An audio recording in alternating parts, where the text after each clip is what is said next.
responsable nga dog o kon pet owner.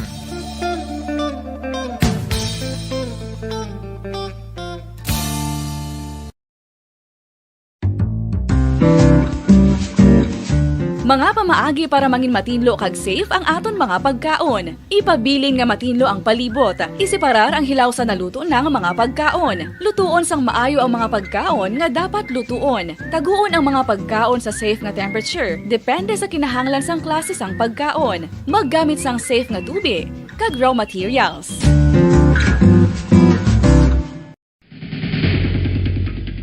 Ang food safety ang nagagarantiya nga ang pagkaon hindi makatugas sang anuman nga halit sa consumers o kung makakaon sini, samtang ini ang ginahanda o kung nakaon. May ara man sa ginatawag food and waterborne diseases o kung grupo sa mga balatian, tugas ang anuman nga infectious o kung non-infectious agents. Ang mga masunod ginakabig common causes ng food and waterborne diseases.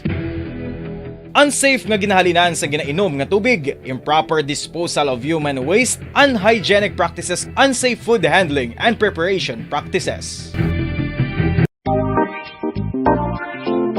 Mga kabombo, nakahibalo-bala ka mo nga halos maghampak na sa 3 million ang natapikan sang COVID-19 sa Pilipinas. Mataas sa gihapon ang active cases sa bugos nga pungsod, kag halos 50,000 na ang mga nagtaliwan bangod sa sini nga virus. Hindi magkumpiyansa, depensahi ang kaugalingon kag ang imo mahal sa kabuhi. Magpabakuna na batok sa COVID-19. Pahanumdom nagikan sa Bombo Radyo Bacolod. Basta Radyo Bombo! Ano ang direkta nga health effects ang hindi husto nga paggamit sang fireworks o kon palupok? Una, blast or burns without amputation. Ikaduha, blast or burns with amputation o kon ang pagkautod sa bahin sang lawas nga nalukpan. Ikatatlo, pagkapila sa mga mata nga posible mahulog sa pagkabulag. Ikaapat, tetanus. Ikalima, pagkamatay. Gani, likawan ang paggamit sang palupok ilabi na subong nga holiday season.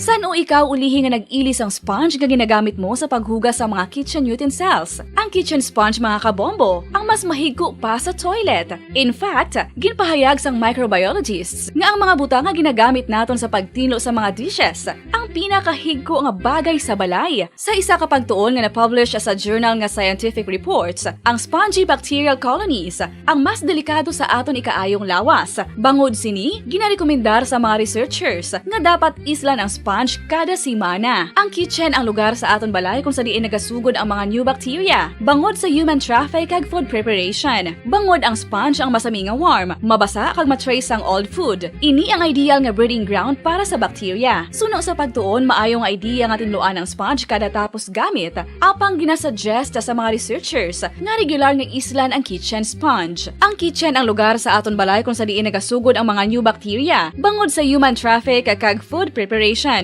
Bangod ang sponge ang masami nga warm, mabasa, kag may trace ang old food. Ini ang ideal nga breeding ground sa para sa bacteria. Suno sa pagtuon, maayo nga idea nga tinluan ang sponge kada tapos gamit. Apang ginasuggest sa mga researchers nga regular nga islan ang kitchen sponge.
Yari na ang isa sa nakapabaylo kag nakabaton sang brand new radio set with AM and FM band. Kag cash, nagikan sa Bombo Radio Bacolod. Ako si Arlene Ruiz, taga Kalong-Kalong Zone 1, Bacolod City. Nagbabaylo ko sa radyo, kay ang radyo ko bala nakalansang lang sa isa ka estasyon. Hindi ko kapamati sa iba nga estasyon, kag kung gusto ko yung magpamati sa iba, hindi ko kapamati. Nakalansang lang sa isa ka estasyon. Alin to sa DYHB, nga ginatag sa akon, tigin pabayluan ko na lang di kayo na nag-promo nga amo na, para makapamati ko sang iban. Ang 3,000 pesos, ibakal ko sang may maintenance ko nga bulong, tapos siyempre bakal bugas ang sobra, ipang birthday ko kay birthday ko. Oo, sobra gid. Ako niya ba, naga-driver lang niya, ako ya sa sulod ng sambalay. Basta radyo, Bumbo. Number 1 ang Bumbo Radio.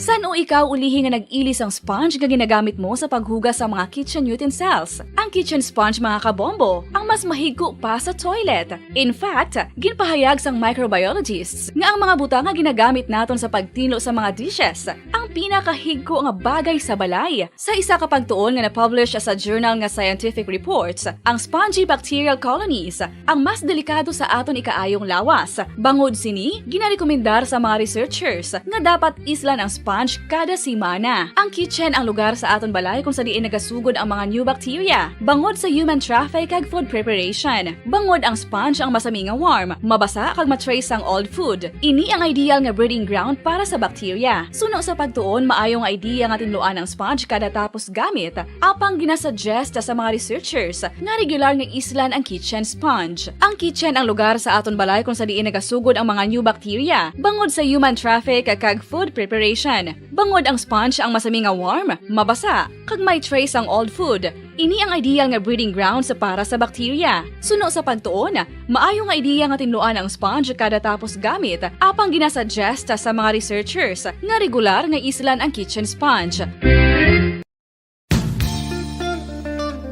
Isa ka bala sa may hinuptanan nga ido, mangin responsable nga dog owner. Bilang nagapanag-iyas ang ido, siguraduhon nga ang mga ini ang regular nga nabakunahan batok sa rabies. Ipaidalom ini sa mandatory registration. Siguraduhon nga hindi ini manginlayaw o kon magsigilagaw o kon libot sa mga kalye o kon sa anuman nga mga public places. Imo man responsibilidad nga mapag-groom ang mga ini, matagaan sa bastante nga pagkaon kag shelter. Responsibilidad mo bilang pet owner nga gastuhan ang anuman nga gastuhon medikal sa tion nga makakagat ang imo ido. Rabies is preventable. Mangin responsable nga dog o kon pet owner.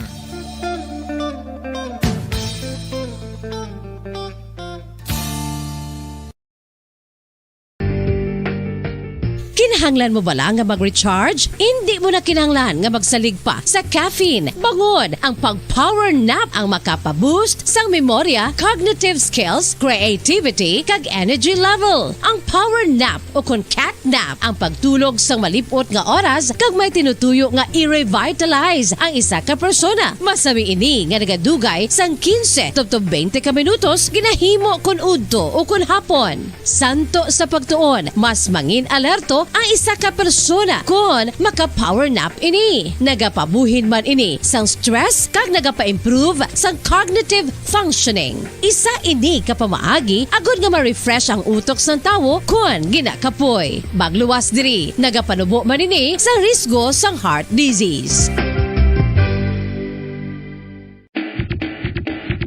Mga kabombo, subong nga holiday season, madamo gid ang pagkaon apang ano bala. Ang dapat himuon kung may matabo sang suspected foodborne illnesses. Kung may matabo nga suspected foodborne illnesses, dapat i-preserve ang mga ebidensya. Kung may bahin sang suspected food nga nabilin, taguon ini. Putson sang maayo kag ibutang sa freezer. Magpabulong sa gilayon. Kung ang sintomas nagapadayon o kung nagalala, gilayon nga magkadto sa doktor agud magpakonsulta. Hindi man magkalipat nga i-report ang insidente sa local. And Kabombo, we all would like to greet you. A Merry Christmas, and a Happy New Year. Seen and heard. Now fully digitalized in Negros Occidental. This is Bombo Radio Bacolod. To All Star Nation, and Kabombo. We all would like to greet you. Merry Christmas, Merry Christmas. Bombo Radio Bacolod.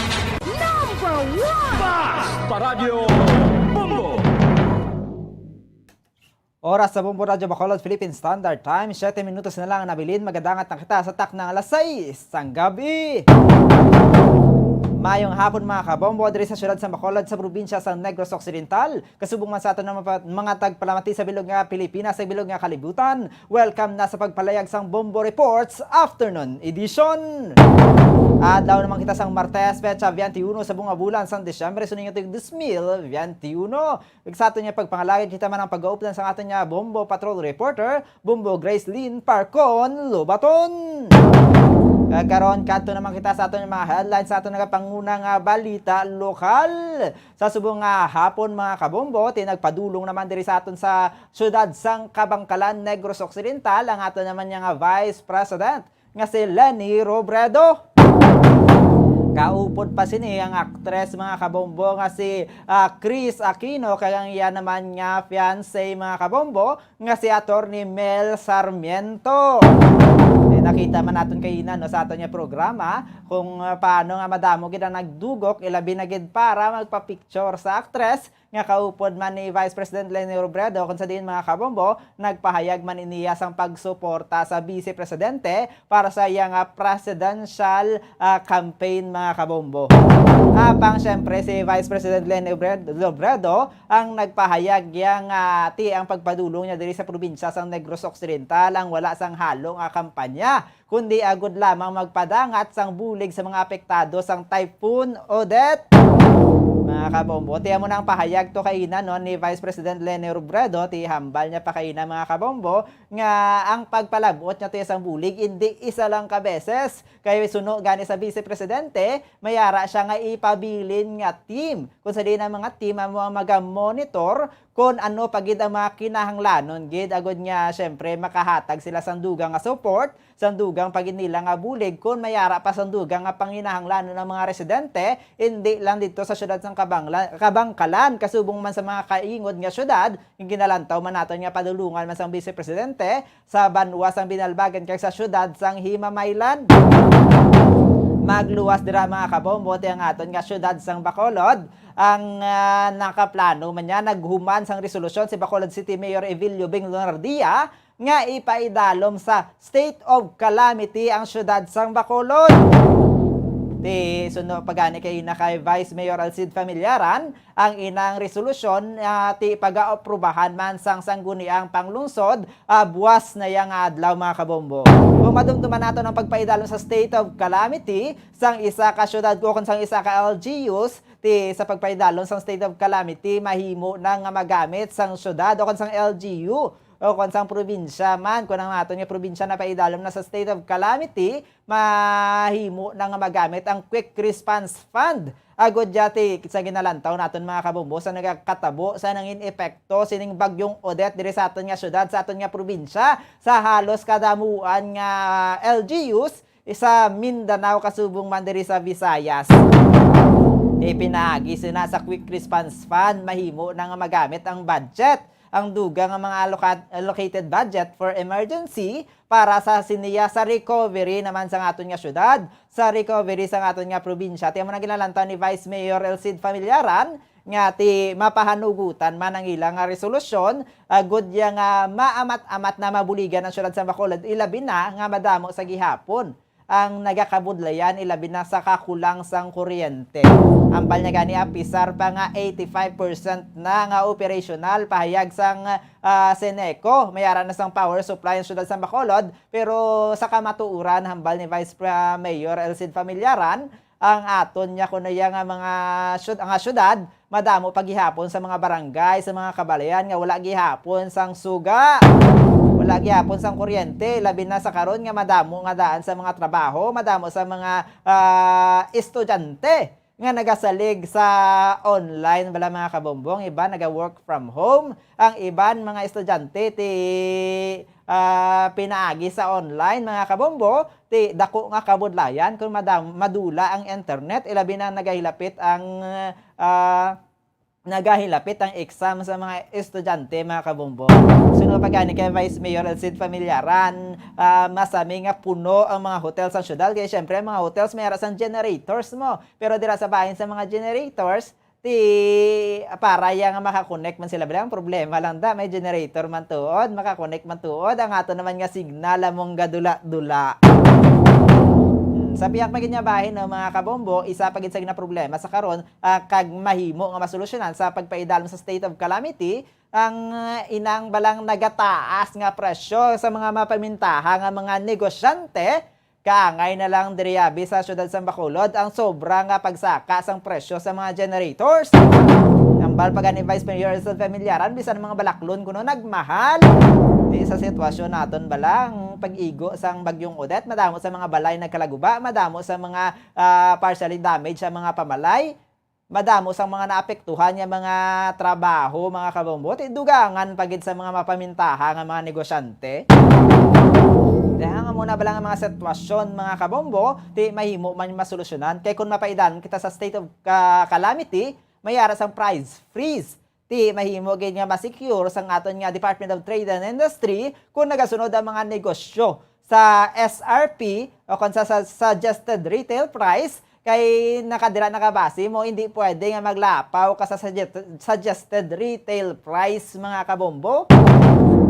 Kabay patani nga sa amo ni nga mga pagpatuman, no, mahagan-hagan bala mga mapamintaha nga mga tawo bisan pa didto sa Negros Occidental man nga ipaidalo man sa state of calamity kay sa nahibaluan ganin naton didto sa syudad sang Sipalay ang 15 pesos nga balor sang tubig ang botelya na bala makita naton ginabakal naton yung kaisa mga kabombo 200 pesos sa iban didto. Makon mo na nga pamintaha sa mga tawo muna na gani ang sitwasyon, madamo na sang casualties, madamo gihapon sang wala nagapinsar sang ilang inabuhat para lang sa ilang nga kaayuhan. Pantay naman kita sa atong mga balita sa national kag international kag iban pa sa ato naman nga Bombo Network News mga kabombo. Yara na ang News Center, please come in. Metro Manila goes to Bombo News, DWSM, Star FM, Bombo Radio. At ngayon, ang inyong tagapagbalita. Magandang gabi Pilipinas, sa anumang oras sa buong mundo, narito ng Bombo Network News Evening Edition. Araw ngayon ng Martes, Desyembre 21, 2021. Sa ulo ng ating mga balita, ang Pilipinas tiniyak na may sapat na pondo para sa rehabilitation sa mga lugar na napinsala ng nagdaang bagyong Odette. Bagamat bukas na tumanggap daw ng tulong mula sa ibang bansa ayon sa National Disaster Risk Reduction and Management Council. Ilang foreign governments naman nangakong magbibigay ng relief assistance sa mga biktima ng nagdaang Super Typhoon Odette. Samantala sa ating COVID update, pinakamababang kaso ng COVID mula noong May 19, 2020 na itala ng Department of Health ngayong araw, kaso nasa 168 lamang. Pagbangon naman ng Southern Leyte, posibleng abutin pa ng ilang taon. Mga naitalang patay umabot na rin sa 17. Mga residente nananawagan ng tulong dahil hindi naaabot ng ilang araw ang kanilang pagkain at tubig. Samantala, 6 na magkakamag-anak milagrong nabuhay naman matapos magtago sa hinukay na lupa sa ilalim ng sahig ng tinangay nilang bahay. At sa international news naman, si Russian President Vladimir Putin nagpaabot ng pakikiramay sa mga biktima ng Typhoon Odette. At sa ating sports, balita pagbawi ng tennis star na si Pang Shuai na hindi naman siya biktima ng sexual harassment ng dating top Chinese official, hindi raw kapani-paniwala. At live nationwide via satellite mula sa Bombo News Center Makati, kami ang inyong tagapaghatid balita. Ako si Bombo Everly Rico. At ako naman si Bombo Gerald B. Ulep. At ngayon sa detalye ng ating mga balita. Nagpahayag po ang gobyerno ng Pilipinas na bukas itong tumanggap ng tulong mula sa ibang nasyon. Bagamat tiniyak na mayroong nakahandang sapat na pondo ang bansa para sa rehabilitasyon ng mga lugar na napinsala matapos ang pananalasa ng bagyong Odette. Ayon sa National Disaster Risk Reduction and Management Council, lumobo pa ang bilang ng mga apektadong populasyon sa 1,113,373 sa iba't ibang rehiyon sa Visayas at Mindanao. May mga 12 lokalidad na din na nagdeklara ng state of calamity, 11 sa Agusan del Norte at isa sa Butuan City. Inaasahan ng kagawaran na magkakaroon pa ng mas maraming mga LGUs ang madagdag habang unting-unting na ibabalik ang supply ng kuryente at communication lines, gayon din ang lawak ng pinsala ng naturang bagyo. Ayon kay NDRRMC Chair at DND Secretary Delphine Lorenzana, ang inisyal na naglaan ang pamahalaan ng 2 bilyong piso para sa recovery para sa mga lugar na matinding hinagupit ng naturang bagyo. Samantala, nangako naman ang ilang foreign governments na magbibigay ng relief assistance para sa mga biktima ng Super Typhoon Odette sa bansa. Kabilang nga dito ang China na itinaas pa sa 20,000 food packs at nagkakahalaga ito ng 8 milyong piso na ipapamahagi naman sa mga lugar sa Cebu, Leyte, Negros Occidental, Bohol, Cagayan de Oro City, Surigao City at San Negros Oriental. Ayon pa kay Wang Zilian, ang envoy ng Beijing sa Maynila, nasa 1.5 milyong kilo ng mga bigas ang ipapadala sa mga apektado sa Cebu at nasa 3.2 milyong kilo naman ng bigas sa iba pang mga lugar na hinagupit ng bagyo. Sinabi naman ni United Kingdom Minister of State for Asia Amanda Milling na nangako ang UK government ng cash aid na nagkakalaga ng 750,000 euro o 49.44 million pesos sa Philippine Red Cross sa pamamagitan niya ng International Federation of the Red Cross. Inanunsyo din ng Japan government na maghahati dito ng relief assistance sa bansa sa pamamagitan naman ng Japan International Cooperation Agency na ipapamahagi sa tulong ng Department of Social and Welfare Development.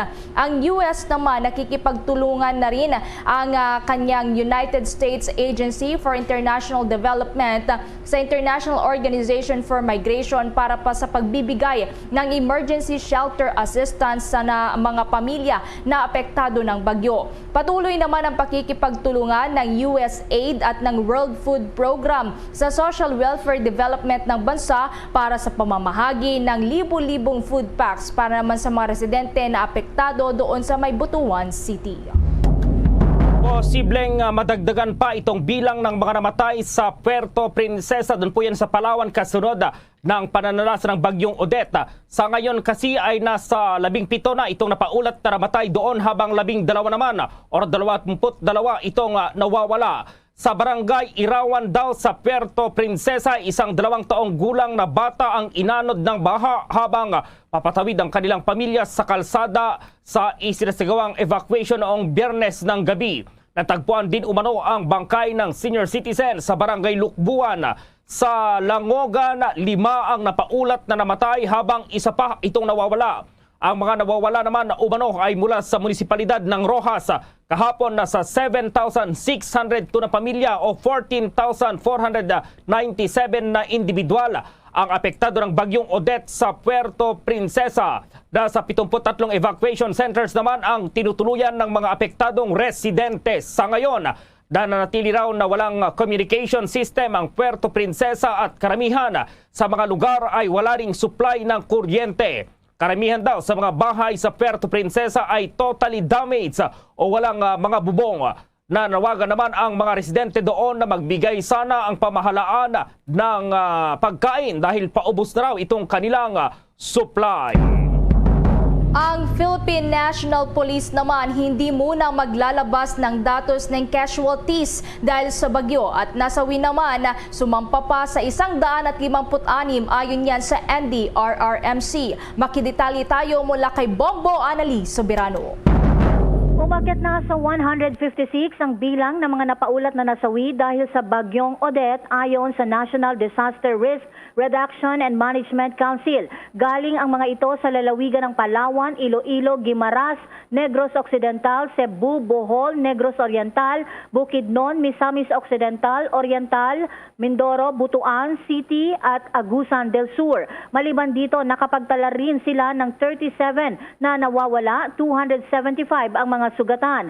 Ipinaliwanag naman ng NDRRMC na siyam pa lang sa naturang bilang ang kumpirmadong nasawi dahil sa bagyo. Biniberika pa kasi nila kung may kinalaman sa bagyo ang pagkasawi ng iba. Matatandaan na hindi tugma ang tali ng NDRRMC at PNP sa mga namatay sa bagyong Odette kung saan sa base sa datos ng PNP, nasa 375 ang mga namatay. Sa kabilang dako, hindi na muna maglalabas ng datos ang PNP ng casualties sa bagyong Odette. Ito'y matapos ang malayong agwat ng datos ng mga namatay, nasugatan at nawawala ng PNP at NDRRMC. Ayon kay PNP spokesperson Colonel Roderick Agustus Alba, ang dahilan na hindi na muna sila maglalabas ng datos ay para hindi na nagugulo ang datos pa ng Office of the Civil Defense. Anya, hahayaan na ng PNP sa NDRRMC OCD ang maglabas ng datos.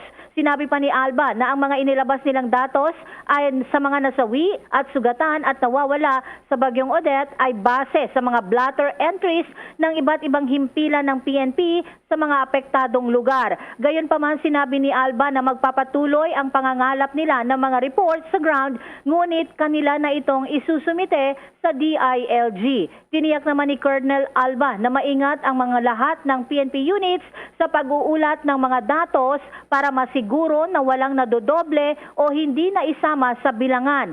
Ayon naman kay DILG Secretary Eduardo Anyo na subject for validation pa ang datos na inilabas ng PNP na kanila pang itinuturing na raw data. Pakinggan natin si PNP spokesperson Colonel Roderick Agustus Alba. This pertains to reports of casualties released by the PNP as regard to reported incidents in our police stations during and after the onslaught of Typhoon Odette. The incidents are recorded in the police blotter of the PNP unit and further documented and investigated. The reported casualties are submitted to Office of Civil Defense, and these are subject to validation by OCD, DILG, and DSWD. All PNP units handling this data exercise due diligence and care to preclude possibilities of redundant or omitted entry that may compromise the accuracy of information. Si PNP spokesperson Colonel Roderick Agustus Alba. Bombo Anali. Yes, Bombo Gerald. Oo, pero yung data ng PNP reliable naman, galing sa reliable na mga sources, syempre yan ano, Bomboan?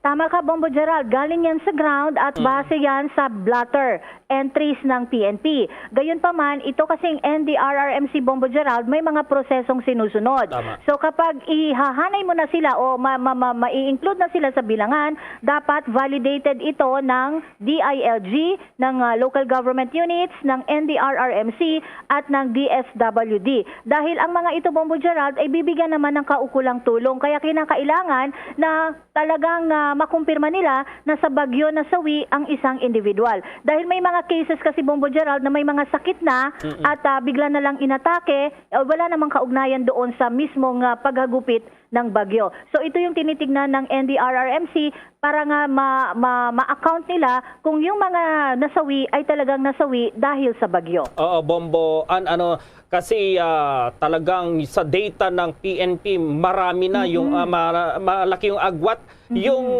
data ba ng PNP sa ngayon, asahan pa ba na may madadagdag dyan sa data nila na 375 ng mga casualties, Bombo Ann?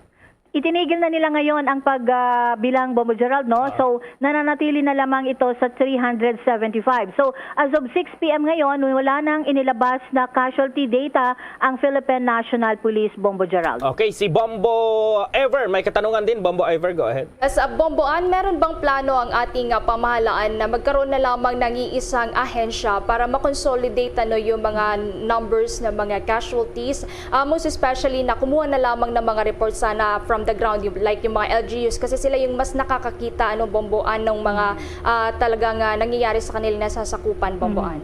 Tama ka, Bombo Everly, no? Dapat iisang ahensya na lamang. So, ang ahensya na ito ay ang NDRRMC. Gayunpaman, mabagal lang yung kanilang pag-update ng kanilang mga data dahil nga sa dito sa mga proseso. So, ito namang mga LGUs, kung may mga local DRRMCs, kung may natatanggap silang report, iniulat naman nila ito at dinadala nga dito sa tatlong ahensya pa dadaan. DSWD, DILG at yung NDRRMC. So, kaya mabagal yung pagbilang ng mga casualties.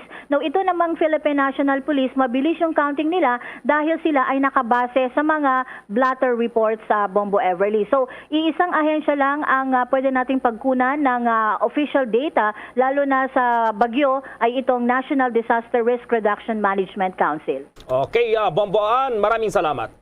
Mula dito sa Campo Crame, Bombo Anali, Montaño Soberano nag-uulat para sa Pambansang Radyo ng Pilipinas. Basta Radio, Bombo!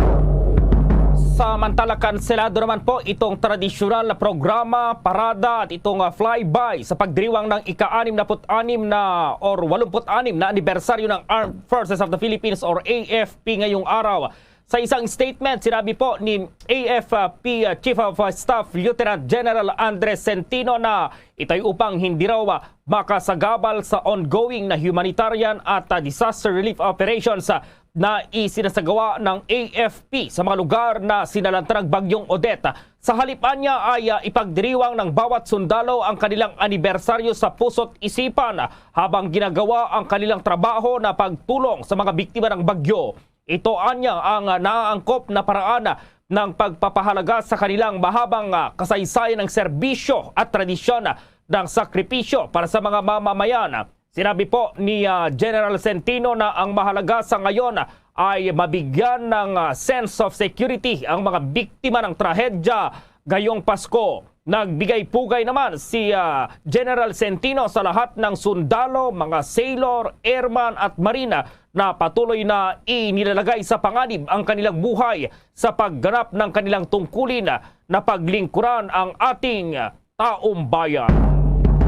Sa karagdagan pang balita, labis na ikinatuwa ng ilang pasaherong stranded sa Siargao Island matapos nga makasakay sa Philippine Air Force C-130 cargo plane. Sa post ng Philippine Air Force, sinabi nitong libreng isinakay ang naturang mga pasahero pabalik ng Maynila. Kung maalala nga, nasa 33,000 na mga airline passengers ang apektado ng pagsasara ng ilang paliparan na napinsala ng bagyong Odette. Kabilang narito ang mga stranded passengers, kabilang na rin ang mga domestic tourists. Sa ngayon, patuloy pa ang isinasagawang pagsasaayos sa mga airport na apektado ng nagdaang bagyo. Samantala, wala pa ring supply ng kuryente itong buong Bohol at ilang bahagi ng Central, Western at Eastern Visayas hanggang sa ngayon matapos manalasa itong bagyong Odette. Ito ang inihayag ng National Grid Corporation of the Philippines o itong NGCP kasunod ng isinagawang aerial survey kanina. Kita sa video ng NGCP itong mga tore at steel pole nitong pinadapa ng bagyong Odette. Sinabi po ni NGCP spokesperson na Attorney Cynthia Perez Alabanza na 12 tower at 600 steel pole itong nasira dahil pa rin sa bagyo kung saan karamihan ay nagmula doon po sa Cebu, Bohol at Leyte. Anya target ang NGCP na maibalik ang transmission services sa Negros sa Disyembre 22 or bukas po yan. Sa Mindanao, maraming tower din ang nasira sa Caraga Region. Ang Surigao del Norte kasama ang Siargao at Surigao del Sur ang tanging mga lugar na walang transmission services. Sinabi ni Alabanza na maaaring maibalik ang kuryente o bago ang Pasko po.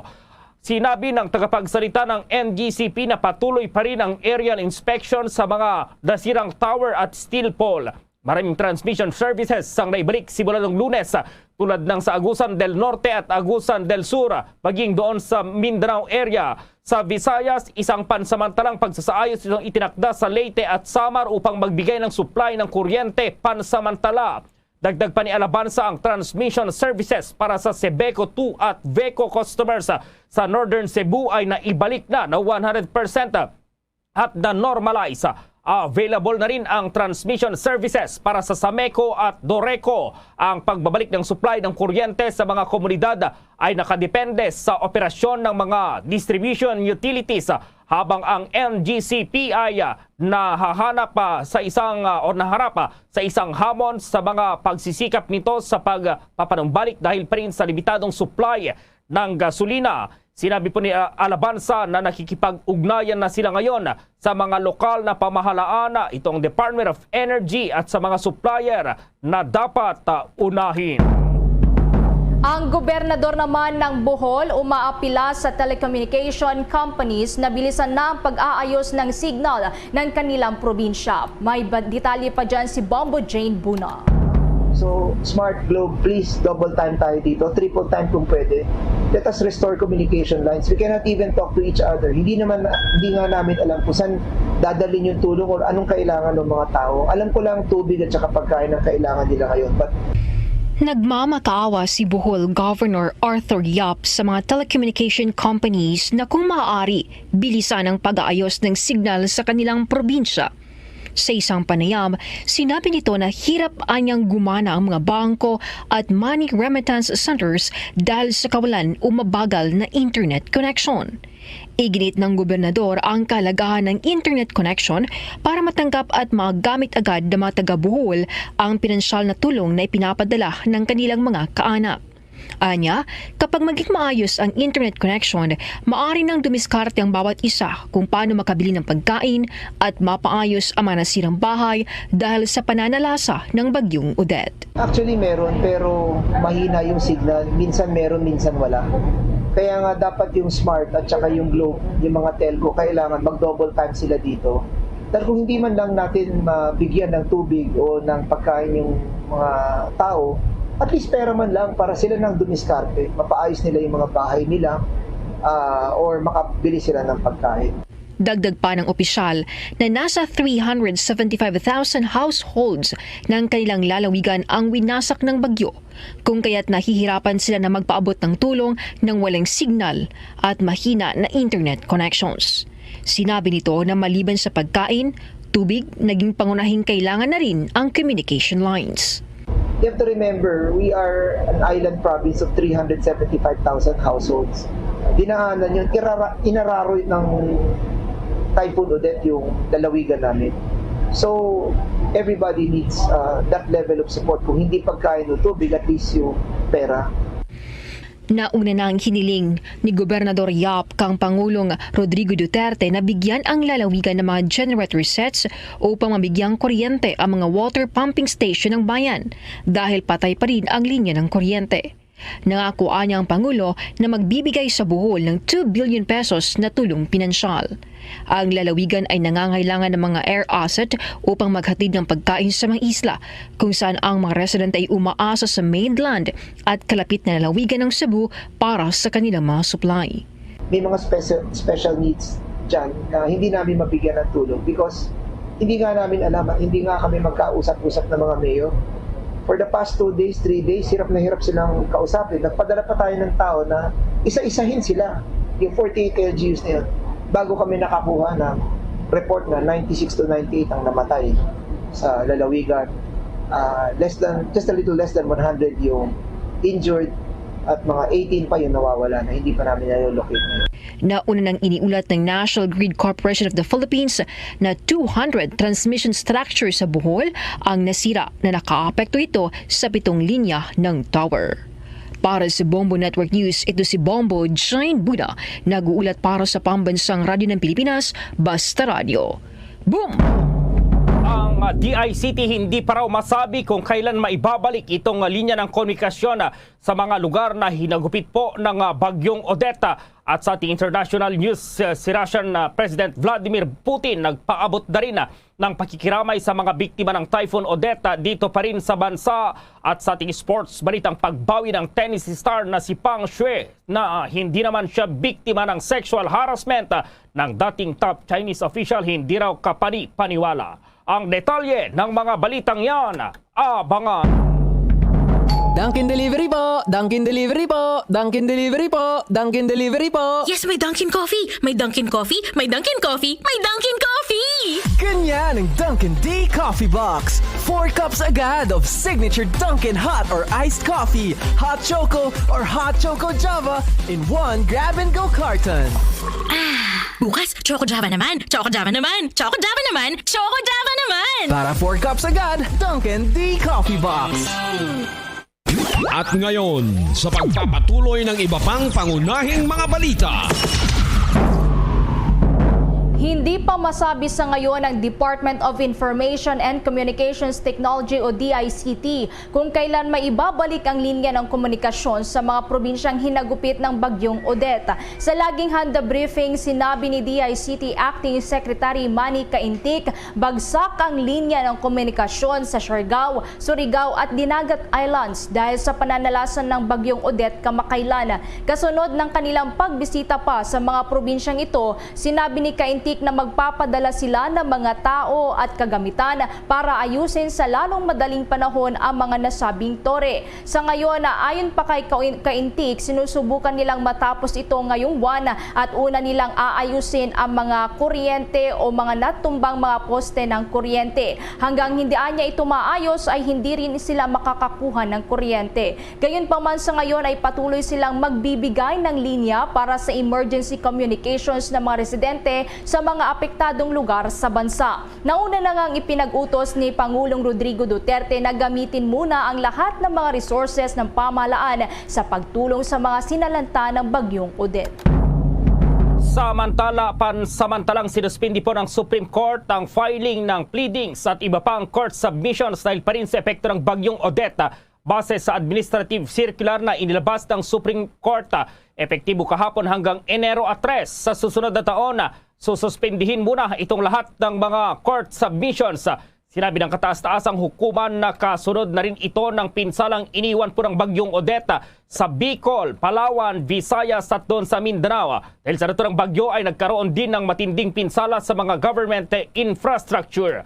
Ang mga pleadings at mga court submissions na pasok sa mga naturang petsa naman ay kailangang isumite yung kanilang mga dokumento sa Enero 4. Samantala itong permanent resettlement sites para sa mga sinalantang bagyong Odette, imumungkahi raw ng national government.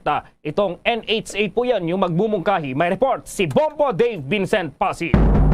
Patuloy na nagsusumite ng mga proposals ang National Housing Authority o NHA sa national government para mabigyan ng permanent resettlement sites ang mga informal settlers na sinalantan ng bagyong Odette kamakailan. Ayon kay National Housing Authority Assistant General Manager Engineer Victor Balba, idadaan nila ang proposal na ito sa National Disaster Risk Reduction and Management Council o NDRRMC. Sa ngayon ay nagpapatuloy pa aniya ang kanilang ginagawang assessment sa mga binibisita nilang mga lugar na apektado ng nagdaang bagyo. Inaalam pa niya ng kanilang mga district at regional managers ang extent ng pinsalang iniwan ng bagyong Odette at ang kanilang magiging basehan dito ay ang magiging bilang naman na manggagaling sa NDRRMC mismo. Sinabi ni Balba na ang mga social workers na rin ang siyang bahala sa binubuong listahan ng mga beneficiaries para sa emergency housing program. Gayunman, sa ngayon ay tiniyak naman ni Balba ang cash assistance mula sa National Housing Authority para sa mga biktima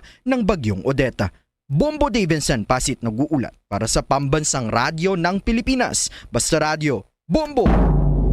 Sa iba namang mga balita, nagpadala na raw ng summons ang Commission on Elections sa 3 disqualification case laban kay Senator Bongbong Marcos. Kasunod na rin ito ng pag-raffle sa 3 petisyon na napunta sa COMELEC First Division. Kabilang narito ang petisyon na inihain ni Bonifacio Ilagan ng campaign against the return of the Marcoses and martial law o karma, kasama ang ilang religious at youth rights advocates. Mga petisyong inihain ng Akbayan Citizens Action Party at ang petisyon ni Abubakar Mangilin. Isasagawa naman daw ng First Division ang preliminary conference sa Enero 7 ng taong 2022. Layon ng Akbayan petition na ma-disqualify si Marcos habang ang petisyon ng Karma naman at allied groups ay nais nilang ma-disqualifika at makansila ang Certificate of Candidacy o COC ng dating senadora.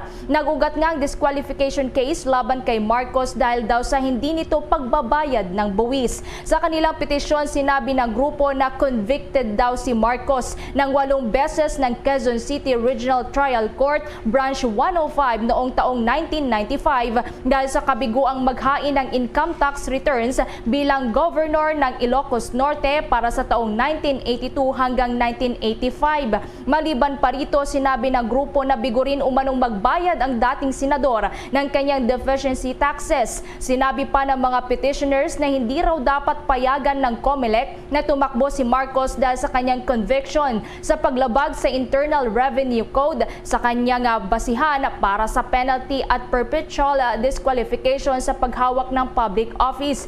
Pero base naman sa ruling ng Court of Appeals, nang inaakyat ito ng kampo ni Marcos sa Appellate Court, ay pinagmulta lamang ito ng nakababatang Marcos ng mahigit 67,000 pesos at tinanggal ang parusang pagkakakulong.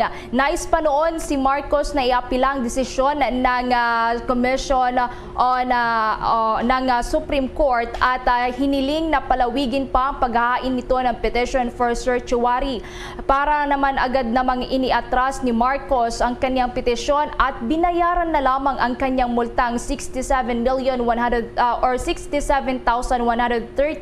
pesos. Sa mga lumabas na report at base na rin sa official receipt na inisyu ng Land Bank of the Philippines na may receipt number at na merong petsang December 27 taong 2001, nakalagay ditong binayaran na ng buo ni Marcos ang kanyang multa. Kinumpirma rin ng Bureau of Internal Revenue na nagbayad na si Marcos ng kanyang obligasyon sa pamamagitan ng kopya ng BIR payment forms na may numerong 0605 at 1904. Bombo Sports News. Hindi umano kumbinsido ang ilang grupo at maging ang Women's Tennis Association WTA na kapanipaniwala ang pagbawi ng Chinese tennis star na si Pang Shuai na hindi naman daw siya biktima ng sexual harassment. Una nang umani ng iba't ibang mga reaksyon ang paglutang ni Peng sa isang video upang linawin na wala naman daw siyang sinasabi na biktima siya ng pangbomolestya ng dating Chinese Vice Premier Zhang Gaoli.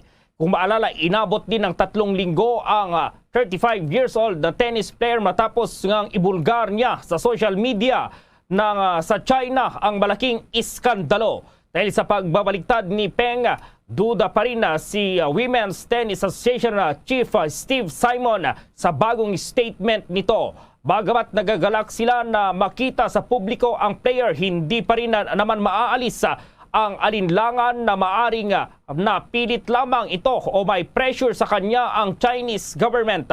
Binati naman ni Yaki Wang ng Human Rights Watch ang Chinese Communist Party sa tagumpay upang mapabaliktad sa kanyang kwento itong tennis superstar. At ang sports news ay hatid sa inyo ng Cherryfer. The Coronavirus Infectious Disease or COVID-19 Pandemic Update. Nakapagtala lamang ng 168 na kaso ng COVID-19 ang Department of Health ngayong araw. Ito na ang pinakamababang kaso ng COVID-19 mula noong Mayo 19 ng nakalipas na taon. Samantala ay mayroon namang naitalang 372 na gumaling at 10 na pumanaw. Sa kabuang bilang ng mga naitalang kaso sa bansa, 0.3% o katumbas ng 9,384 ang mga aktibo pang kaso. 97.9% naman o 2.7 million mahigit ang gumaling na at 1.79% naman o katumbas po yan ng 50,794 ang mga namatay na sa COVID.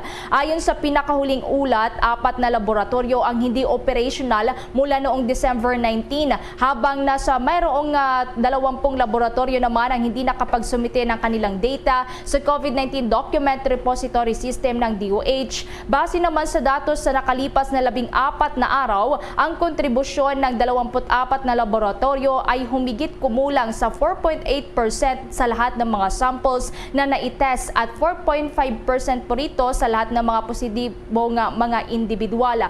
Pinapaalalahan na naman ang lahat na huwag maging kampante sa banta ng COVID-19. Bagkos ay dapat nga ipagpatuloy ang tamang pagsunod sa mga minimum public health standards at lagi pong magsuot ng face mask na may face shield, sundin ang physical distancing at maghugas ng kamay. Agad rin na magpabakuna upang makakuha ng karagdagang proteksyon laban sa COVID-19.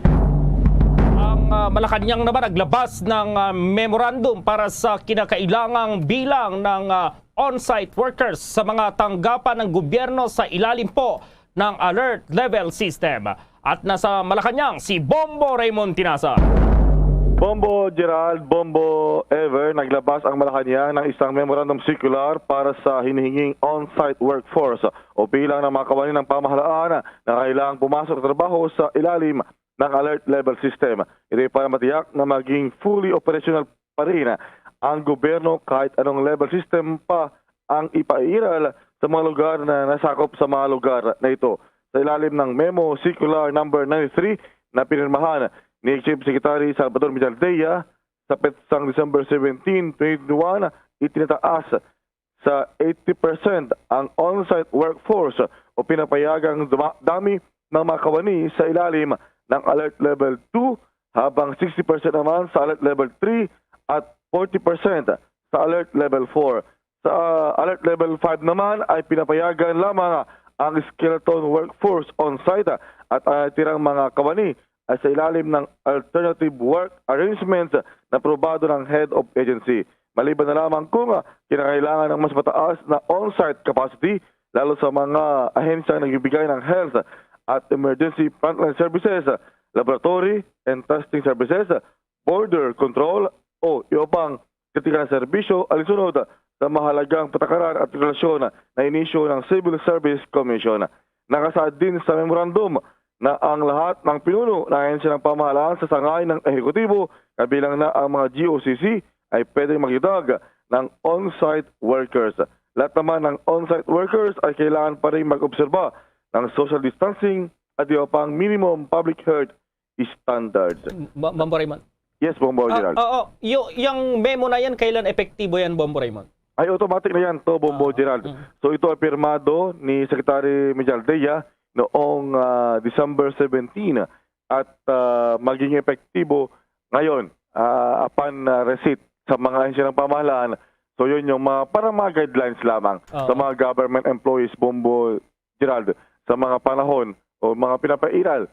Lalo sa Metro Manila ay alert level 2. So ganoon yung magiging set up, Bombo Gerald. Okay, so yung alert level 2 na lang siguro yung basahin nila, Bombo Raymond, itong nasa Metro Manila sa ngayon para maintindihan nila kung paano yung workforce sa ilalim ng alert level 2. Sa bagay, halos sa buong bansa naman pala, Bombo Raymond, itong alert level 2. So sa lahat ngayon ay nasa ilalim ng alert level system 2. So ang pinapayagan na on-site workers o capacity ay 80% yung papayagan na pumasok, Bombo Gerald. Sa lahat yan ng tanggapan ng pamahalaan. So may work from home pa rin, Bombo Raymond pala? Well, ang nangyayari ngayon sa mga government offices, Bombo Gerald, ay on rotational basis. Kumbaga, yung 80% yung on-site, yung 20% ay hindi mo na mapasok, pero di naman absent. Kumbaga, bayad pa rin yung kanilang serbisyo. Bagamat nasa bahay lamang o kaya ay on-call na tinatawag, Bombo Gerald. Yan, sabi nilang sana all. So maraming salamat, Bombo Raymond. Okay, Bombo Gerald, Bombo Jane, Bombo Ever, back to you. Iba pang mga balita, hinikayat naman ni Department of Education Secretary Leonor Briones ang mga magulang na mabakunahan ng kanilang mga anak sa pagpapatuloy ngang muli ng limitadong face-to-face classes. Ginawa ng kalihim ang naturang panawagan dahil nakasalalay umano sa resulta ng vaccination campaign ang pagpapatuloy ng in-person classes. Sa isang statement, sinabi ni Briones na tatapusin na ngayong buwan ng Disyembre ang pilot face-to-face classes at umaasa Umaasa na sa taong 2022 ay sisimulan na nga ang pagpapatupad ng talagang polisiya para sa edukasyon sa bansa sa gitna yan ng COVID-19 pandemic. Umaasa din si Briones na magtutuloy-tuloy na ang pagpapalawig pa ng limited face-to-face classes ngayong mas marami na ngang mga Pilipino ang bakunado kasunod ng pagsasagawa ng National Vaccination Days. Plano pa ng kagawaran na magsagawa ng face-to-face classes hindi lamang sa mga lugar na may maliit na populasyon kundi maging sa mga urban areas kagaya na lamang ng National Capital Region, Region 4A at sa mga malalaki pang syudad. Ayon kay Vaccinzor Carlito Galvez Jr., nasa 6.5 million o katumbas ng 22% ng mga edad 12 hanggang 17 anyos na ang bakunado laban sa COVID-19. Nagpaabot ng tulong itong China sa mga sinalantarang bagyong Odette sa Pilipinas. Ayon po kay Chinese Ambassador to the Philippines Wang Shiliana, maghatid ng 20,000 food packages ang China na nakakalaga po yan ng 8 million pesos sa iba't ibang probinsya sa bansa na hinagupit ng naturang bagyo. Kabilang naan niya rito itong probinsya ng Cebu, Leyte, Negros Occidental, Bohol, Cagayan de Oro, Surigao at Negros Oriental. Initiwang na gagawin ng China ang lahat ng kanilang makakaya sa pagtulong sa pamahalaan ng Pilipinas sa mga sinalanta ng bagyo kamakailan. Umaasa naman silang makakabalik sa kanilang normal na pamumuhay ang mga biktima ng bagyo sa lalong madaling panahon. At yung mga biktima po ng bagyo ay tatanggap ng tulong nga sa mga susunod na araw. Samantala, maki-update naman tayo sa Senado dahil ang Singapore-based Pharmaly owner inakusahan na rin ng Senate Blue Ribbon Committee na may partisipasyon sa tangkang pagtakas ng magkapatid na dargani ng mga opisyal nito sa Pharmaly. Alamin natin ang detalye mula kay Bombo Dennis Hamito. Bahagyang nagkasagutan sina Senate Blue Ribbon Committee Chairman Senator Richard Gordon at ang Pharmaly Chairman at President na si Wang Tzu-yen sa ikalabimpitong pagdinig ng Senado kaugnay pa rin ng usapin sa bilyong halaga ng Pharmaly at PSDBM deal kung saan binili ang ilang mga medical supply para sa mga frontliners noong nakalipas na taon sa kasagsagan ng COVID-19 pandemic. Sa naturang pagdinig ay inusisa ni Senator Richard Gordon ang ilang mga masaselang paksa kung saan maging ang may-ari ng naturang kumpanya ay inakusahan din ito na posibleng may kinalaman doon sa naging tangkang pagtakas ng magkapatid na Mohit at Twinkle Dargani na mga opisyal din ng Pharmaly dito sa Pilipinas. Sa naturang paggisa ni Gordon ay hindi din naiwasan nitong si Wang Tzu-yen na maglabas ng kanyang himutok kaugnay pa rin ng pagkakakaladkad ng kanyang kumpanya, pati na ng kanyang ring pangalan dito sa usapin sa Pilipinas. Kaugnay niyan, narito ang bahagi ng pagtatanong ni Senator Richard Gordon, ang pinuno ng Blue Ribbon Committee, at sagot naman nitong si Wang Tzu-yen, ang chairman at president ng Pharmaly Pharmaceutical Corporation. You know, it would have been better to say, well, I did try to make inquiries, I tried to get him a charter, but eventually he did it himself. That would have been the correct answer. I'm pretty confident I made that quite clear in my statement in the last hearing. I showed you. I'm not trying to pull the rug under you or put the wool in your eyes. I did say, quote unquote, that Mr. Chairman, at these stages, I did try to find different sources. But in the end, I left to Mohit. Even that is a general statement. But the letter is a specific statement that you made inquiries on the flight, that you were ready to pay, or it appears that there was a price, $140,000, and that you were going to go with it. And it didn't enter your mind, hey, buddy, we're under investigation. If you leave, we're all in trouble. Mr. Chairman, I believe anyone with a computer with access to the website can make an inquiry without any sufficient proof. Anybody in this forum can do that. That's very unfair to say that. Well, then take your case to the charter services. But I did not deny that I made the thing. I did not deny I made the inquiry, but you're saying as if it was a very formal inquiry with deposits paid and confirmed flight details. There was none. No, it is an innocent inquiry then. Innocent, right? Innocent. Innocent. I did You're it just asking. You're just saying, oh, do you have a flight? You don't bother to find out the consequences. That if he was able to escape, you would be hanged with it. We call that abetting a crime. an accessory after the fact, if you will. Bahagi nga ng pag-isa ni Senator Richard Gordon, ang chairman ng Senate Blue Ribbon Committee kay Wang Tzu-yen, ang chairman at president ng Parmalee Pharmaceutical Corporation na nakabase sa Singapore. Sa pagdinig pa rin ay personal na humarap itong magkapatid na Mohit at Twinkle Dargani na parehong nakakulong, pati na itong si Lincoln Ong na kasama naman ni Mohit na nakapiit doon sa Pasay City Jail na ngayon ay magbabalik uli sila sa quarantine matapos ngang lumabas at dumalo dito sa pagdinig ng Senado. Bombo Gerald? Oo, Bombo Dennis. Hindi pa pala tapos itong isinasagawang investigasyon. Pang ilan na yun, Bombo Dennis? At may mga susunod pa bang pagdinig dyan, Bombo Dennis? Marami pa bang mga ebidensya itong si Senator Gordon, Bombo Dennis? Well, yung unahin ko yung tinatanong mo kung pang ilang hearing na to. Panlabing-pitong hearing na to, Bombo Gerald. Wow. Alam mo naman dito sa Senado, minsan tumatagal ng taon ang hearing, katulad nung parking building dyan sa Makati, ay 'di ba? Nag-anniversary yung hearing at marami pa na mga usapin ang tinatalakay at na umaabot ng matagal na panahon, lalo na kung hindi naman talaga nakikipag-cooperate yung mga individual na kinakailangan sumagot doon sa mga katanungan ng mga senador. Pero sa kasong ito kasi, Bombo Gerald, ang isa raw, sabi ni Senator Gordon, na nagpapatagal doon sa sinasabing pag-usad ng kanilang investigasyon ay yung mismong mga nasa hanay ng executive branch of government, kung saan ay nandyan yung mga ahensya ng gobyerno na dapat daw ay magsumiti rin sana ng kanilang report o kaya naman mga dokumentong kinakailangan. Kaya lang, dahil nga doon sa naging direktiba naman ni Pangulong Rodrigo Duterte ay hindi sila personal na dumadalo dito sa mga pagdinig ng Blue Ribbon Committee. Pero sa ibang hearing ay sumisipot naman sila, Bombo Gerald. Kaya lang, sabi nga ni Pangulong Duterte, tumatagal na kasi ng husto itong pagdinig na ito at kung ano-ano nang nakakaladkad at parang fishing expedition na ang nangyayari. Kung may masumpungan, sasanga na naman ang issue, iimbestigahan na rin pati yung ibang usapin.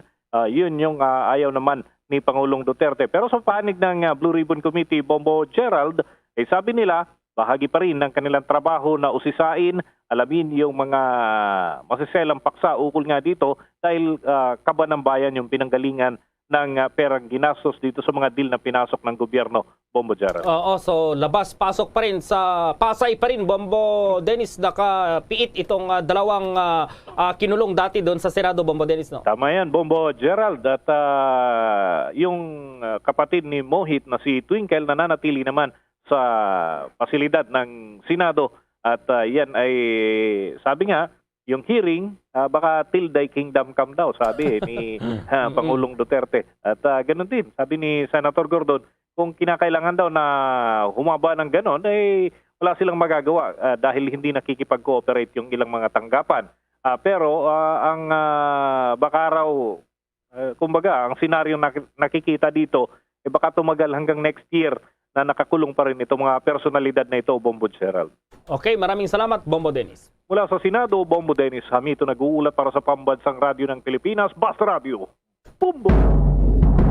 Nag-iikot na rin sa ngayon ang World Health Organization kasama ang iba pang mga international humanitarian organizations sa mga lugar na sinalantan ng bagyong Odette. Sa kanilang Twitter account, sinabi ng WHO na binibisita ng kanilang emergency response team ang iba't ibang probinsya sa Visayas at Mindanao para matukoy kung ano ang mga priority needs ng mga biktima ng bagyo. Kabilang anya sa mga higit na kailangan ngayon ng mga apektadong residente ay mga pagkain, maiinom na tubig, temporary shelter, langis, hygiene kits, medical supplies at protective services. Ibinahagi rin ng WHO na maraming mga lugar pa rin sa ngayon ang walang kuryente, bagsak ang linya ng komunikasyon at walang akses sa maiinom na malinis na tubig. Sa Surigao del Norte naman, sinabi ng WHO na ang Provincial Sanitary Office doon ay nagsagawa ng orientation para sa mga munisipalidad hinggil sa water disinfection, sanitation at hygiene lalo na sa mga evacuation areas.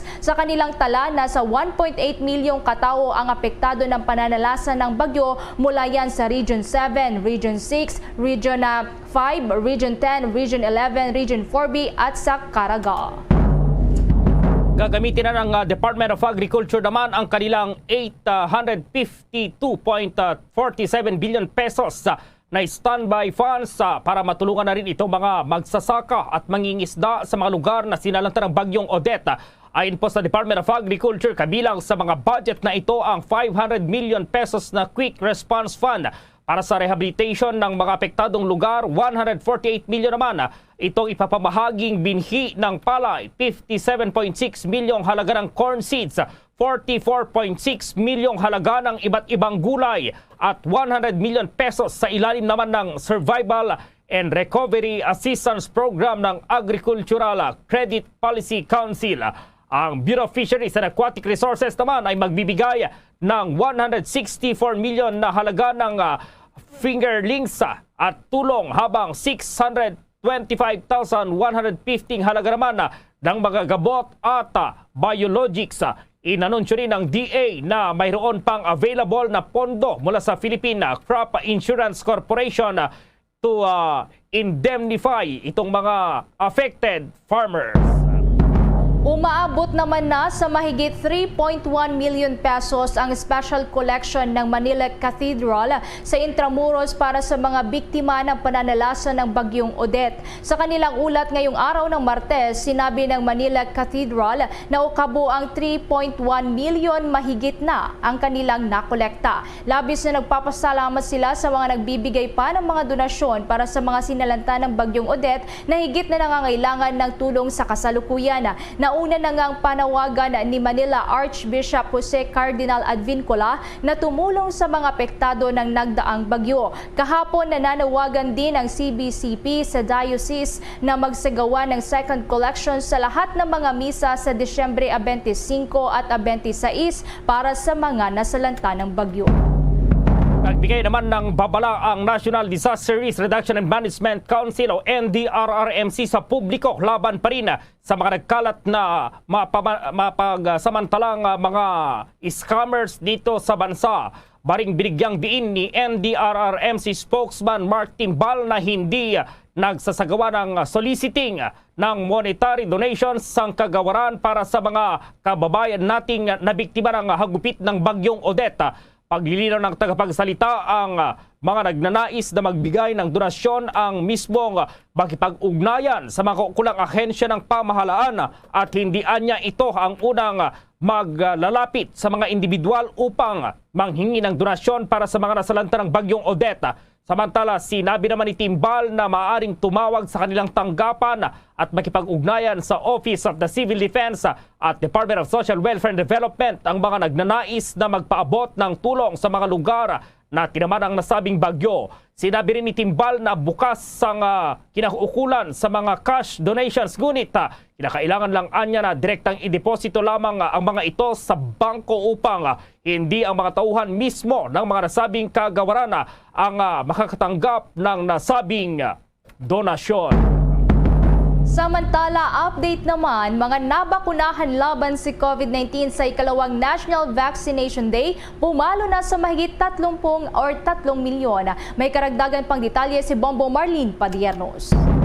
Pumalo na sa mahigit 3 milyong doses ng COVID-19 vaccines ang naiturok na sa isinasagawang pagpapalawig ng pamahalaan sa National Vaccination Program sa Pilipinas. Sa laging handa public briefing ay sinabi ni National Vaccination Operations Center Chair and Health Undersecretary Mirna Cabotaje na nasa 3.7 million doses na ang kabuang bilang ng mga bakunang naiturok na mula December 15 hanggang December 20. Pinakamarami anya sa mga nabakunahan ang mga tumanggap ng second dose vaccine na may kabuuang bilang na 2.1 million habang nasa 1.1 million naman ang mga nakatanggap ng first dose vaccine at nasa 289,000 naman ang mga nagpaturok ng booster shots. Aniya, nakapagtala naman ng 1,039,000 na mga doses ang naiturok na sa ginanap na bakunahan kahapon. Nangunguna rin anya ang pediatric population sa may pinakamaraming bilang ng sektor na nagpapabakuna sa nasabing inokulasyon na sinundan naman ng adult population at iba pang mga individual na kabilang din sa iba pang priority groups. Ang pinakamaraming nabakunahan kahapon ay yung ating mga second doses. Almost one half ang ating second doses kahapon. 2.1 million ang second dose at 1.1 ang ating first dose. May mga 289,000 tayo na booster.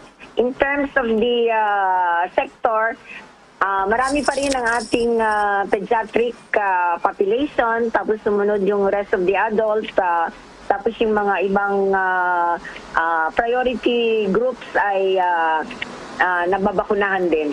Samantala, sinabi rin ni Kabutahe na nananatiling maayos ang isinasagawang ikalawang bayanihan bakunahan sa mga LGU dahil sa natutunaan niya ang mga ito mula sa mga naunang pagkakataon na isinagawa ito sa bansa. Ngunit pag-amin din ng opisyal ay medyo nagiging magulo ang isinasagawang bakunahan sa ilang mga lugar sa bansa na tinamaan ng pananalasa ng bagyong Odette. Well, orderly kasi they learned from their past experiences, pero mas concentrate kasi yung mga nagsusuyod na kasi halos sa mga malalaking mall, dumagsa na yung tao nung NBD1, kaya ngayon na NBD2 ay pumupunta sila sa mas maliliit na area. And of course, we were, nagkaroon tayo ng typhoon, so medyo magulo sa ibang areas. Actually, in Region 8, they even use tents as a vaccination site para lang ituloy-tuloy yung ating bakunahan. Sa kabilang banda naman ay positibo ang Department of Health na makakamit nito ang target na 54 million na mga individual na mababakunahan bago matapos ang taong ito sa kabila ng mga kinakaharap na mga hamon at pagsubok ng ating bansa. Dagdag pa ni Kabutahe ay nakahanda ang DOH na gawin ang lahat ng kanilang makakaya upang mapabilis pa ang isinasagawang bakunahan at mabawian ang mga lugar na may mahinang inokulasyon upang makamit ang nasabing target. Looking at using all the 9 million na dumating para maka-reach tayo ng 54 million, pero alam natin na kailangan doble, tripling effort, especially in many areas. Babawian natin yung hindi nagbabakuna doon sa mga areas na hindi nasalanta ng bagyo kagaya ng 3 and 4A. Sana humataw pa sila. Mas marami pa silang mabakunahan para yung hindi magbabakuna ay ma-offset naman. But with some difficulty, but we are still optimistic na ma-meet natin yung 54 million at the end of this year. Para sa Bombo Network News, ako po si Bombo Marlene Padiernos nag-uulat para sa Pambansang Radyo ng Pilipinas, Basta Radio, Bombo! Oras sa buong kapuluan, alas 6:54 ng gabi at ang oras ay inihatid sa inyo ng Dunkin Donuts sa pasalubong ng bayan. Samantala, mayroon pong 6 na magkakamag-anak na itong milagrong nabuhay matapos magtago doon sa hinukay na lupa sa ilalim ng kanilang sahig na tinangay po itong kanilang bahay. At ma-report ang Bombo Radio Butuan. Magkakaibang karanasan ang sinaliktay ng ilang mga estudyante ng Surigao City matapos nga mapasok na ng Bombo Radio Butuan ang kanilang lugar na ilang araw na rin walang signal ng telecommunication companies at wala paling linya ng kuryente. Ayon nga kay Elena Carig, residente ng Barangay Calanipa, Surigao City, nanininda siya noong Huwebes sa kasagsagan ng bagyong si Odette at pagka alas 2 ng hapon ay bigla na lang lumakas ang hangin kung kaya tumilapon ang kanyang mga paninda. Dito na niya inakay ang 4 niyang mga anak at dahil sa walang mapuntahan dahil punuan na rin ang kanilang mga evacuation center sa lugar ay nagdesisyon ang kanyang asawa na hukayin ang lupa sa ilalim ng kanilang sahig kung saan hanggang tuhod ang lalim nito. Nakasya lamang sa kanila na ginawa nilang pinagtaguan na kasama ang 4 na mga anak. Umabat ng 4 na oras mahigit ang kanilang pagtatago kung saan kanila pang pinagpatungan ang kanilang mga anak dahil sa sobrang lamig ng paligid. Nang kumalma na ang bagyo ay tanging sahig na lang ang ng kanilang bahay ang natira dahil tinuklap ni Odette ang buong dingding nito. Ang nagpayakan niya sa kanya ay nang sumigaw ang kanyang dalagitang anak na buhayin muna silang magkakamag-anak bilang birthday gift umano sa kanya kung saan kahapon nga ang araw ng kanyang kapanganakan. Kaugnay nga dyan, ating pakinggan ang salaysay ni sa inang si Elena Carig. Tinda kay Bindor sa baza ko sir, upat ka bukang anak. Hama ka dapit nagtinda. Na din sa tilid sa nickel drug. Kunya ang kuan. Ang mga baligsa nang lagpot in taon, siguro na ang mga anak ko putput, ito may nagtanil sa ilaw. Wa naman may makagawas.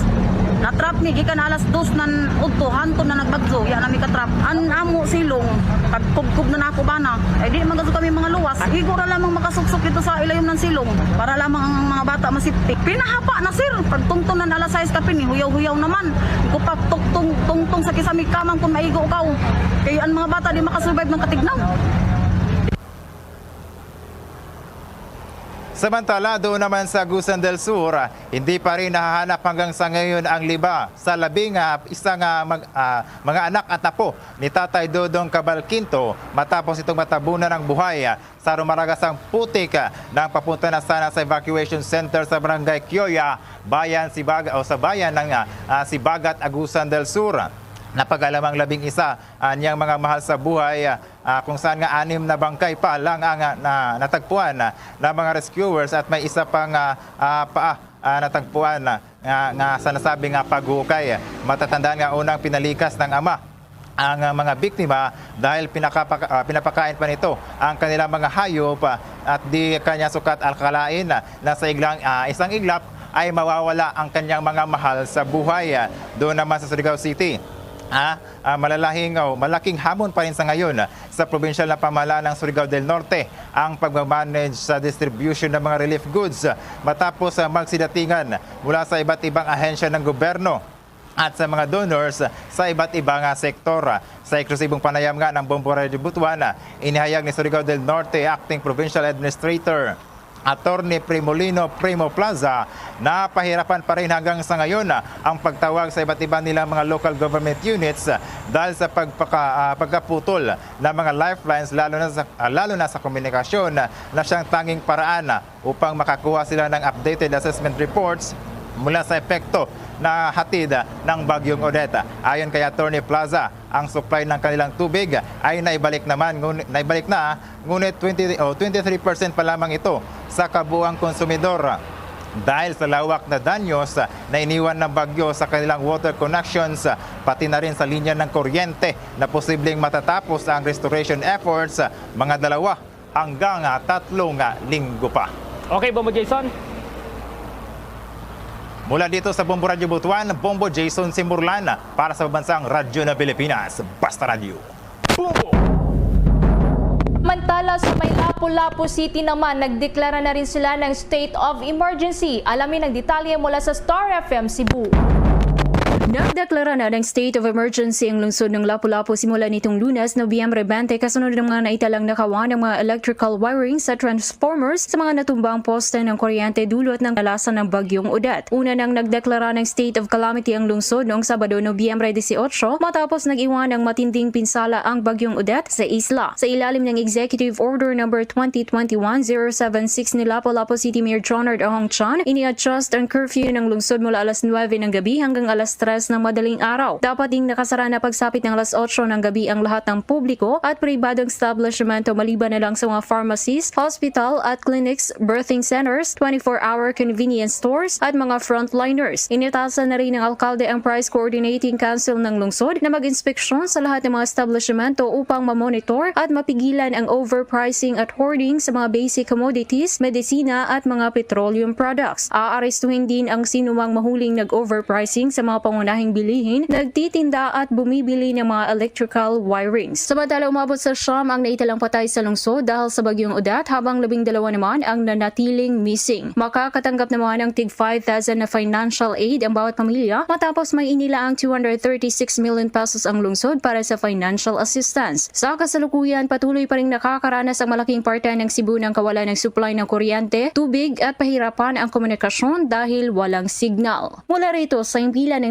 95.5 Star FM Cebu para sa Bombo Network News. Star DJ Sophie Ember nag-uulat para sa Pambansang Radyo ng Pilipinas at #1 radio network in the country, Basta Radio. Bombo! Bombo International News.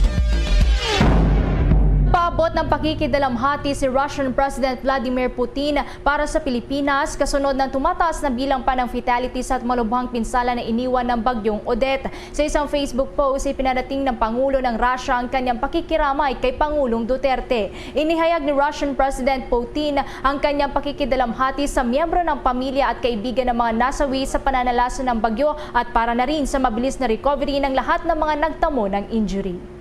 Bombo Entertainment News. Beatriz Gomez naman nagbalik tanaw sa kanyang Miss Universe journey habang naka-quarantine. May chika si Bombones kaya Biab Mercado. Mas marami pa umanong natutunan sa buhay lalo na sa kanyang sarili si 2021 Miss Universe Philippines Beatriz Luigi Gomez. Pahayag ito ni Beatriz isang linggo matapos ang 70th Miss Universe coronation sa Israel kung saan siya ay nakaabot hanggang sa top 5 at ngayon naka-ika-isang linggo na ng kanyang quarantine sa isang hotel sa Pasay City. Ayon sa 26-year-old Cebuana Beauty, mahirap at hindi amazing ang kanyang Miss Universe journey gaya ng inaakala ng ibang tao kung saan kinailangan niyang malampasan ang mala roller coaster na pangarap. Nabatid na isa ang pamilya ni Beatriz sa Cebu na naapektuhan ng pananalasa ng bagyong Odette kung saan hindi nito inakala na ang masayang video call sa kanyang ina at kapatid ay napalitan ng takot nang biglang mawala na ang signal. Plano ng beauty queen athlete na bumisita sa kanyang hometown sa Cebu kapag natapos na ang kanyang quarantine. Wala pa namang update ang team nito kung tuloy ang motorcade para sa kanyang grand homecoming. Yan ang latest chika. Ito si Bombones kaya Biab Mercado nag-uulat para sa Pambansang Radyo ng Pilipinas, Basta Radio, Bombo! Amin po kayong inaanyayahan sa isang panalangin para sa apela ng tulong sa ating mga kababayan na nasalanta ng bagyong Odette. Narito po ang prayer of thanksgiving and generosity of heart.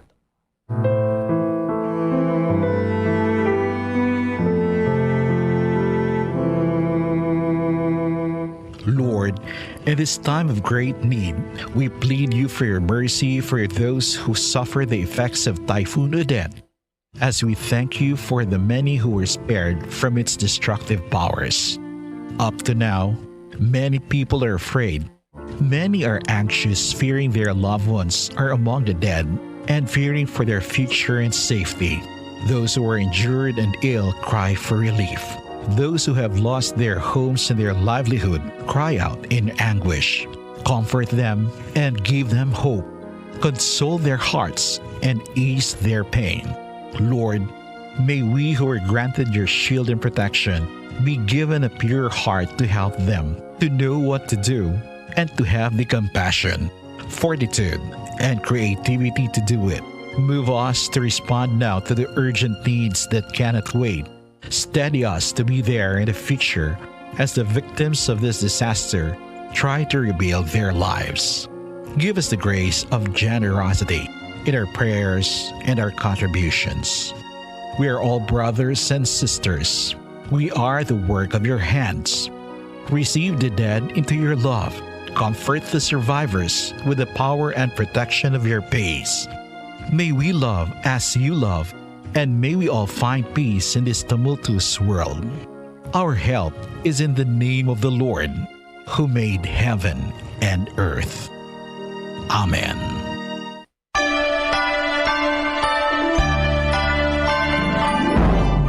Mga kabombo ka Star Nation, 4 na araw na lamang po bago sumapit ang Pasko. Live nationwide via satellite mula sa Bombo News Center, Makati. Kami ang inyong marakasamang naghatid ng mga balita. Ako si Bombo Everly Rico. At ako naman si Bombo Gerald B. Ulep para sa Pambansang Radyo ng Pilipinas, Basta Radio, Bombo! At sumainyo ang kalipunan ng maiinit at pangunahing mga balita sa Bombo Network News. Hatid sa inyo ng Pambansang Radyo ng Pilipinas, Bombo Radio Philippines. Sa Radyo Bombo!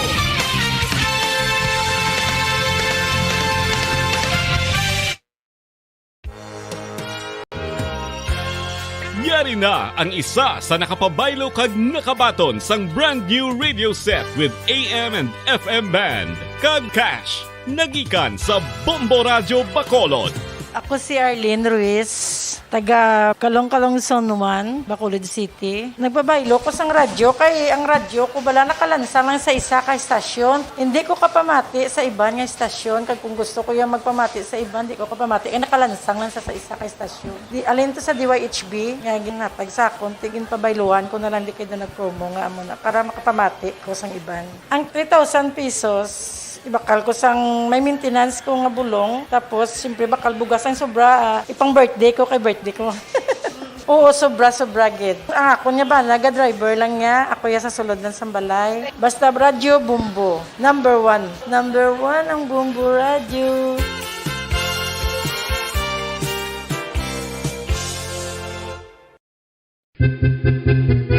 San o ikaw ulihi nga nag-ilis ang sponge nga ginagamit mo sa paghugas sa mga kitchen utensils? Ang kitchen sponge mga kabombo, ang mas mahigko pa sa toilet. In fact, ginpahayag sang microbiologists nga ang mga butang nga ginagamit naton sa pagtinlo sa mga dishes ang pinakahigko nga bagay sa balay. Sa isa ka pagtuon nga na-publish sa journal nga Scientific Reports, ang spongy bacterial colonies ang mas delikado sa aton ikaayong lawas. Bangod sini, ginarekomendar sa mga researchers nga dapat islan ang sponge kada semana. Ang kitchen ang lugar sa aton balay kung sa diin nagasugod ang mga new bacteria. Bangod sa human traffic kag food preparation. Bangod ang sponge ang masami nga warm, mabasa kag matrace ang old food. Ini ang ideal nga breeding ground para sa bacteria. Suno sa pagtuon, maayong idea nga tinluan ang sponge kada tapos gamit. Apang ginasuggest sa mga researchers nga regular nga islan ang kitchen sponge. Ang kitchen ang lugar sa aton balay kung sa diin nagasugod ang mga new bacteria. Bangod sa human traffic kag food preparation. Bangod ang sponge ang masami nga warm,